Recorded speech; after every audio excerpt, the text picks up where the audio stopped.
My name's Adele Onyango, and welcome to another episode of Legally Clueless. No, seriously, I have no clue what I'm doing, but I'm pretty sure I'm not the only one.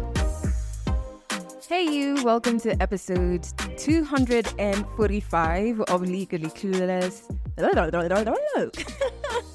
Why am I swallowing my words? Heads up, it's raining cats and dogs here, so in case you peep weird sounds in the background, nothing is barbecuing or falling apart. It's just the freaking rain. Okay, shout out to the OG members of the fam. If you're an OG member, I really appreciate you listening to this podcast from the jump. If this is your first time listening, you are still so appreciated. Welcome to the family. Audio episodes like this go out every single Monday. Check out our video series and tour series on our YouTube channel and register to join our family officially on our website. There's links to all of that in the show notes. So finally, we're back on track. I interrupted things last week, but part 2 of Monica's story is coming up in this episode. Listen to this. The doctor is like, we can't use a scan that was done 3 months ago to operate on you today. You have to go and redo another scan. Wow, that is another 42,000 shillings. We tried politicians. We tried going to Ababu Namwamba's office. This time round, he was defending his seat now for the second time in vain. When you depend on politicians in this country, you will die poor. That's coming up in a bit. We're back on track. I'm not interrupting anything. I'm going to be very orderly now, okay? However, before we jump into any updates that I have, let's jump into the song of the week because I really want to talk about this. So I am an Andre 3000 fan, and I was listening to his new album, New Blue Sun, and I don't know, there's definitely some witchcraft happening there because it was... First and foremost, from the first song, right? First, the names are quite interesting, but from the first song, I don't have a favorite yet, but those songs they brought to the surface, and I don't even know how. I don't know how this happened. They brought to the surface a very deep, heavy energy for me. That's the only way I can explain it. Keep in mind, I was first listening to it as I was showering in the morning. I was just like, wait, what's happening? I can feel warmth moving from my gut upwards, and it was just, I'm not saying it in a bad way. I actually think it's quite magical that instruments and sounds can have an almost, energy and emotive effect. Because most of the times with songs, I connect with the words, I guess as a poet and a writer. But this time, I don't know. Am I the only one? Am I the only one who had that feeling? Please, if you've listened to it, can you just let me know? Away from that, I've had a good week. Good in terms of not free of challenges. I'm currently navigating, I wouldn't call it a challenge, but like an uncertainty. And I'm learning how to live with uncertainties and not freak out, which is very new for me. As a planner, when there's no plan, no Excel sheets, no step 1, step 2, then step 3, when I can't fix something, my anxiety goes all the way off and it becomes so uncontrollable. I can feel the anxiety being sprayed in my insides, like in my gut. I don't know if that makes sense to you, but I was talking with my friend who is a wonderful guy. He's been on the podcast before, Edgar, and he's a mental health advocate. And I was telling him how I can feel anxiety starting from my gut area, which funnily enough, when I'm stressed, anxious, depressed, it fast manifests in my gut in terms of physical signs. So like acidity and gas. Anyway, so I was telling him I can feel it in my stomach being sprayed. I know it sounds so strange, but literally when I get anxious, I can feel like these little minions in my gut spraying the anxiety to take over. But this week, even navigating this uncertainty, I started restructuring my thoughts and doing this before I can let myself go into a panic. And it actually worked this week. There are times it doesn't work. It actually worked this week and I felt so proud. And since it worked on one day, the next day when those feelings of uncertainty and being uncomfortable with it came up, I referred to the day before and I was just like, we handled it then. And then I used that as fuel to settle myself again in day 2, in day 3. And so I guess what I'm doing is what my therapist always tells me at the end of every session, which is a day at a time, Adele. Take it one day at a time. And I'm happy I'm able to do that. That's not something I knew how to do. Also, speaking of things I never knew how to do, something I've never really done is digging deep into my father wounds. And I can only blame my poetry for forcing me to do this because I'm writing a collection of notes and one is about my dad. It's actually one of the pieces I truly have enjoyed writing because of how deep it forced me to go. Just writing that first piece, and I think out of the collection, he was only meant to have one piece, but he might have 2 or 3.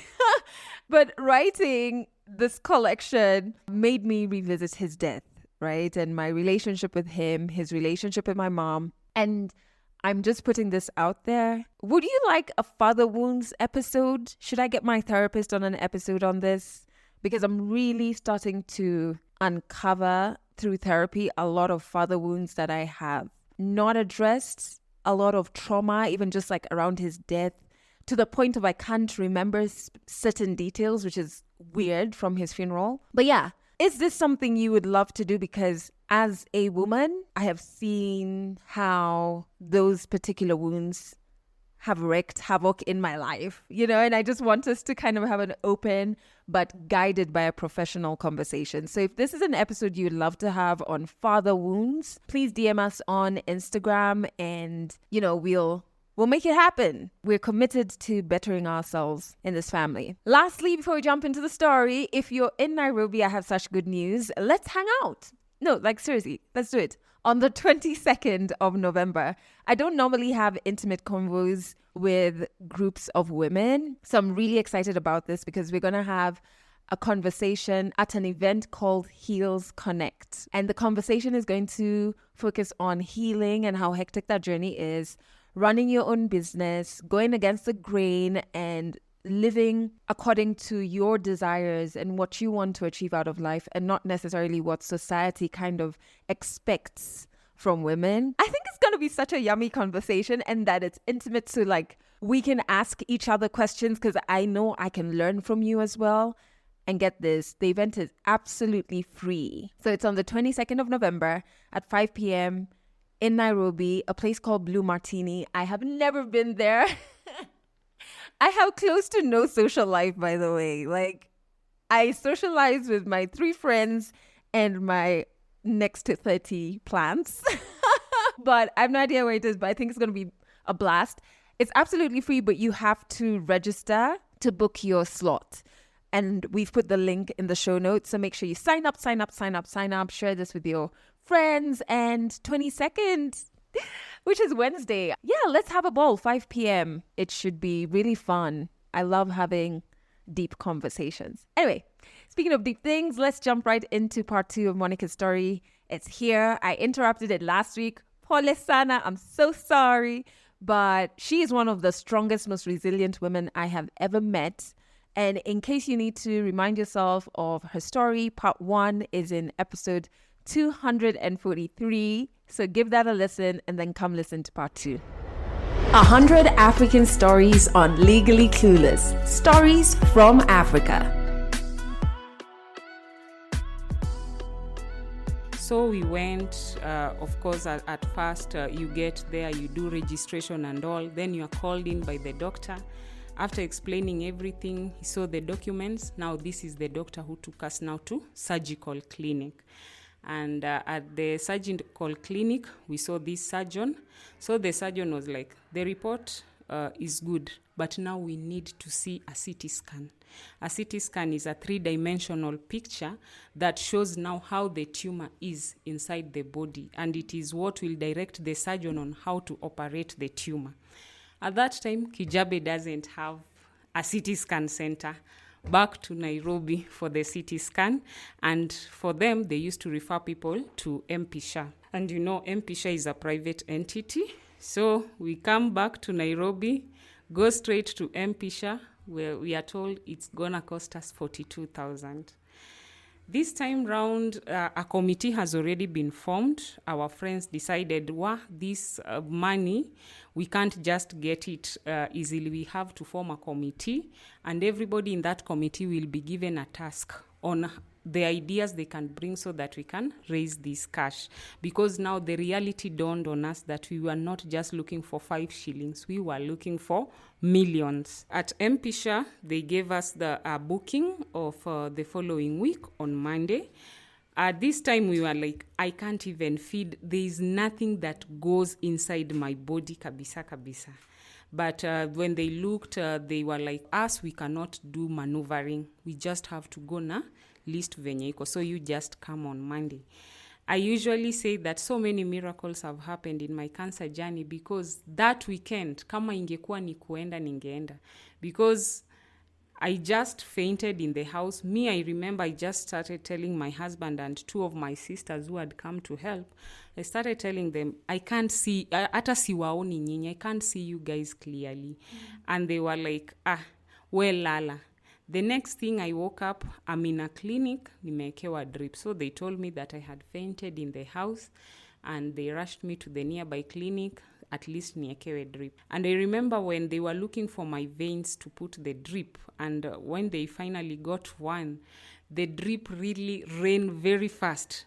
So even the nurse there was like, hey, kwani huyu akona shida gani? Ako dehydrated sana, hii drip inakimbia, yani ni kama mwili haikukuwa na chochote kabisa. When my mom and my aunties and other people were told, mimi sasa nilikuwa nimekufa, nimepelekwa tu kuwekwa drip, my mom and my auntie were coming already with their hands on their heads. They were coming to see a corpse. So when they found me there, wanaambiwa amekewa drip ya kwanza, sandi akaamuka. So I was on my second drip. Mamangu sasa tu akaanza kusema, hapa sioni. She even started telling my husband, because in our cultures, if you have not paid dowry, you are not allowed to bury that woman in case she dies. So my mom started bringing up that story of my husband ajiprepare hata na watu wake waende wapeane kitu kidogo so that I die nikiwa sasa nimekuwa recognized kama bibi yake. I remember again, my mom also came up with the idea of tuunganishwe hata kama ni kwa nyumba. You know, for us Catholics, you cannot partake of the Holy Communion if you have not wedded in church. Because for us, marriage is a sacrament. So, my mom even went ahead and talked to the parish priest, ati wakuje waniunganishe tu sasa kwa nyumba, because they were like, at least akufe kama alikuwa sasa ameolewa ile legally. The following day, we went to M-Pisha now for the CT scan. And again, the CT scan was a challenge because I'm supposed to take a solution which will make them now see how the tumor is positioned in the body. But now I can't, because now the esophagus is completely blocked. So I got injections instead because the solution was a problem. The results of the CT scan showed that the tumor had now advanced into the stomach, but it had eaten up a quarter of the stomach, like 6 millimeters of the stomach. So surgical resection was advised. So at least there was hope. In fact, I remember the radiograph was telling us that even if it's a big tumor, but it's still resectable. So, rush to Kijabe with this report. We rushed to Kijabe. By this time, one of our church members had decided to offer his car, and the only thing we will do is just to fuel, because alisema tu hiyo ndo njia anaona anaweza saidia. So we rushed to Kijabe. We didn't get the morning session. We got they had gone for lunch. So the afternoon session. So my file has now been transferred to the lead surgeon. So the lead surgeon sees the report and he's like, now we are good to go. You are good to go for surgery. But now, who is the person we are taking for surgery? BP cannot even read. My blood pressure could not even read. They are repeating it like 3 times because I am weak. I am white because I'm dehydrated. My weight, remember when I went to Mama Lucy, I was 52. Now I'm 39. So he told us, my husband and my mom were there, he told us, everything is okay according to the medical reports, but the person who we are supposed to go and operate, anakaje. We can't take such a person to theater. So my mama ako tu zile za bas kwisha. The doctor was like, no, there is hope. We are going to put a feeding tube called a stent first for her to feed so that she can gain weight, so that her blood count can rise. My blood count was 5. And normal blood count is supposed to be 12 and above. So he told us the day after tomorrow, that was on Monday, I'll be booked in for that procedure. So that Monday and that Tuesday, we were just keeping hope alive. And the doctor advised that I can still go to the nearby clinic and get the drip, at least to keep me alive.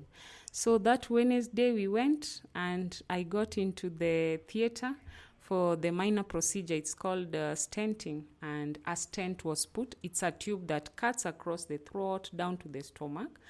It doesn't have the capacity to expand or contract like the esophagus. So it's just a straight tube.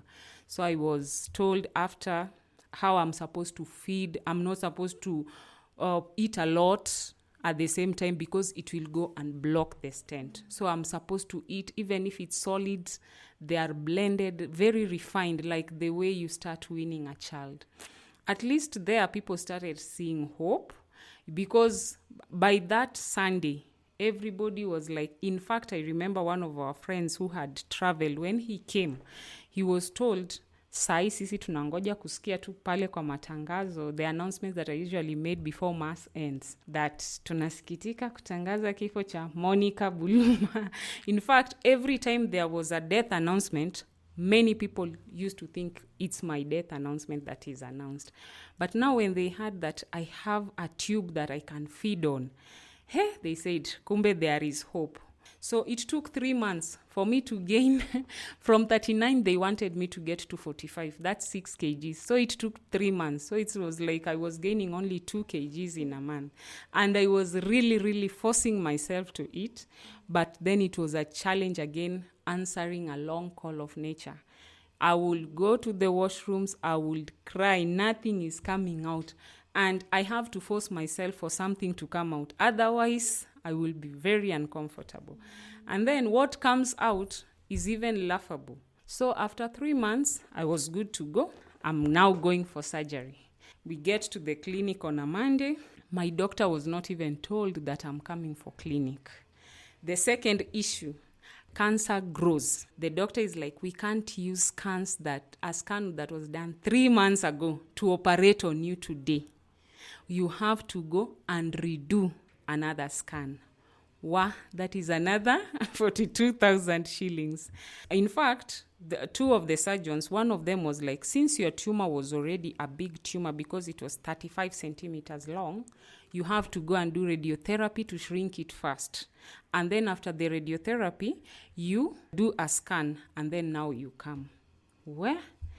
Guys are calling in the evening, operation ilienda aje? Ambia tulirudi Nairobi. Hakuna operation ilifanywa. Kwa nini? We now have to start explaining. The explanations used to be so much. It was stressful for us, even for me mostly, because I was like, these doctors I've just seen, I'm not going to make it. So nikunizungusha tu. But I still decided to keep hope alive. We went back to MP Shah. But when that lady oncologist, she's called Dr. Gladwell Kiarie, one of the few oncologists we have in the country. Dr. Gladwell Kiarie looked at me and she was like, before we embark on radiotherapy, why can't we do a CT scan first to see whether truly the tumor has moved or not? She told me, for some cancers, it's better to start with surgery. Because when we start with radio or chemotherapy before surgery, it can make the situation worse. So I'll request you first go do scan. So this time round, at least I'm able to feed. I have the stent. So this time round, even performing the scan was easy because I was given the solution. And then I see people looking at my report and they are laughing. So I'm like, this time round, they are laughing. It's not like the first time when they were looking at my report and they were making faces. So they had to return the report to the doctor first because it's the doctor who requested. So me, I know my appointment is like in 2 days time. So I wake up like today and I receive a call. Am I talking to Monica Buluma? Yes. Dr. Gladiel Kiari wants to see you today in the evening. Then I get there and then this doctor just looks at me and she's like, Monica, have you ever done something good in your life? I'm like, I'm not the one who can say. Somebody else is the one to say if that I have done good to them or not. And then she starts using the biblical King Hezekiah story of him asking God to spare his life. Just remember one good thing that he had ever done, and then he spares his life. And God had added him 15 more years. So I'm like, whoa, why is this doctor speaking in parables?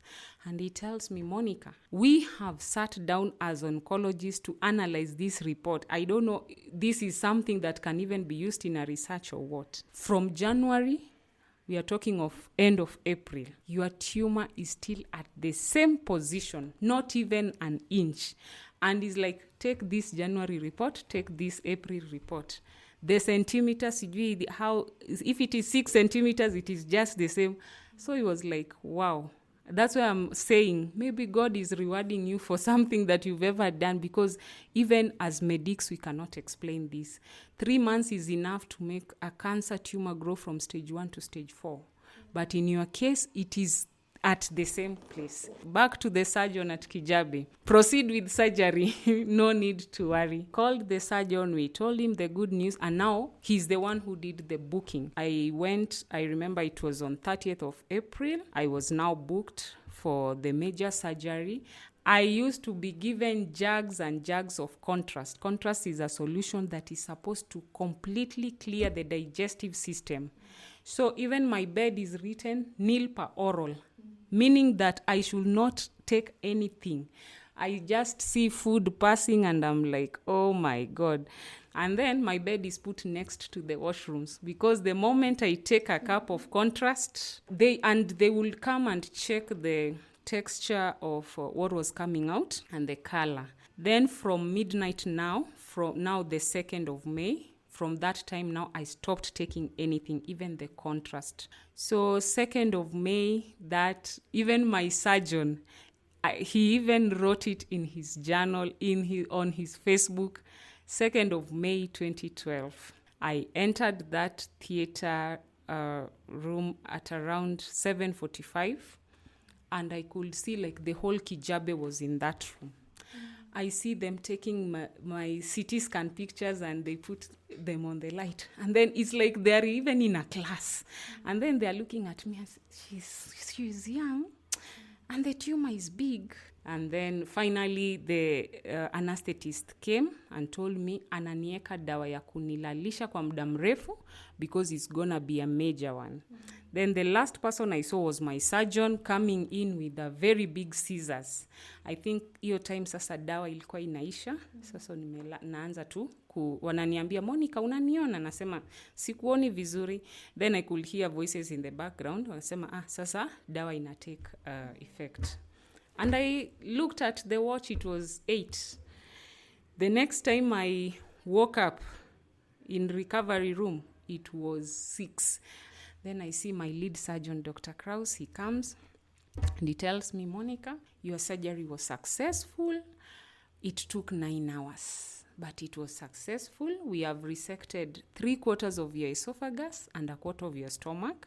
We didn't touch the colon. I had been cancelled a day before by the surgeon that they will have to take part of my colon to replace the esophagus that was taken out. But then he said, instead, we've pushed your stomach upwards. Tubes all over my body. I had 7 tubes. 1 tube to drain morphine consecutively for 3 days because of the pain. 1 tube was coming from the area of the operation. My right lung was affected, so 1 tube was draining fluids from the lungs. Then the feeding tube on my left side, and then the tube that would pass urine and stool. They were like, Monica, your story, in fact, I don't know hata niseme nini, because we don't do esophagectomies in Kenya. These are surgeries you'll hear people wameenda India, America, UK wametibika. Yours is one of a kind. Secondly, we've never operated on a young patient like you, 24 years. And then the tumor itself was 252 grams. 35 centimeters long. So you can imagine that was a major surgery. In fact, my surgeon later on will tell me that he posted that surgery on one of his journals, and everybody was like, this is a good case to be used in a clinical trial. So I stayed in ICU for a month. I usually tell people that my story is a testimony, I don't know, which can be written in a novel. Because surviving such an ordeal is not easy. Now living without most part of my digestive system, with a stomach that is pulled upwards. My stomach is now in the chest cavity. So in fact, when I eat, I usually feel my heartbeat is very, very fast the first few minutes after eating, because now it's the stomach is now in the chest. After that, I was taken to HDU. In HDU, I developed an infection. That was one of the side effects of the operation. I developed an infection. I got pneumonia. And that is the time now I came really to say that we need to appreciate simple things in life. You know, even when you just go and to the washroom and you relieve yourself. It's not everybody who has that privilege. That is when I came to realize that we must give thanks even for the little things in life. Because at that time, I used to look at myself, I'm like, hey, hata mtoto haezi fanyiwa hivi, mi nafanyiwa kila kitu. Finally, when I started improving, the physiotherapist will come and try help me get up, at least so that, because I developed a lot of bed sores because of staying in one position for a long time. So by the time I was getting to general ward, now I was told I walk on my own. After the 1 month stay in the hospital, I left for home. But now the doctors were like, the surgery has been successful, but now we still need chemotherapy and radiotherapy. Reason being, the adjacent lymph nodes might have been affected, and not everything might have been removed during surgery. So chemo and radio is the one that is supposed to now finish everything. This time I'm discharged from Kijabe. I left a week later because we didn't have the cash. The bill has come to 300,000. The Harambe that we've held in church has only raised like 40,000, and then NHIF has paid 78,000 only. So we still have like 200,000 to pay. So thanks be to God. You know, when you have good relations with people, Kijabe is in central Kenya. Me, I'm from western Kenya. But the treasurer of the committee that used to take care of the funds for my treatment was a lady from central Kenya. So when my husband was told the only thing we can accept is a title deed or a car logbook, and we don't have that.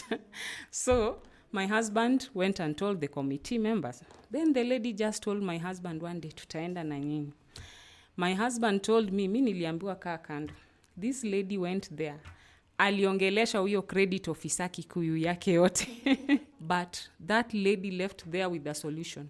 So we had an agreement that every month we'll be depositing some money there. Then my husband left his ID until we clear the bill. We go again to Kenyatta, same problem. The day we were given a booking, we reached there at 11.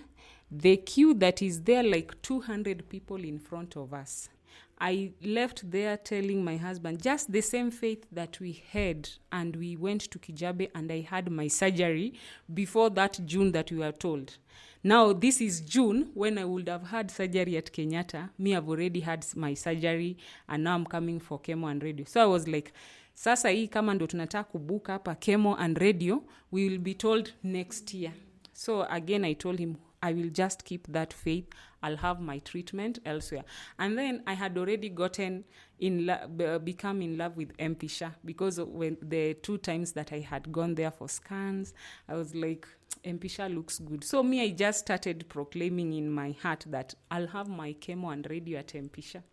And God heard my prayer. So We went back again to Dr. Gladwell Kiarie, now for chemo and radio, for the review. She saw the reports after surgery, and then she gave us a quotation of 500,000 shillings. So at this time, my husband has already lost his job. The boss was like, you keep on taking so much time off. He used to work in a school. So it's like, in a private school. So he relieved him of his duties when I was in ICU. So we don't have a job. We have a 1.5-year-old child. We've now been booked for chemo and radio, and we have not cleared the bill at Kijabe. We went to media houses. The only media house that gave us an audience was Citizen, and not the mainstream Citizen, Mulembe, Mulembe FM. The Luya, it has vernacular stations, the Luya station of Citizen. We tried getting to editors of the mainstream media so that my story can be showcased, hata tuweke hapo kama ni pay bill or an M-Pesa number that people can send. It wasn't possible. We tried politicians. We tried going to Ababu Namwamba's office.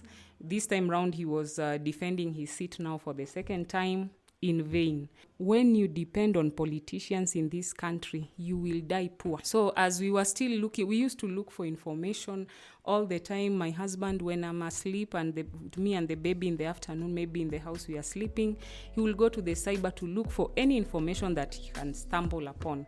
Then he stumbles upon Kenya Cancer Organization.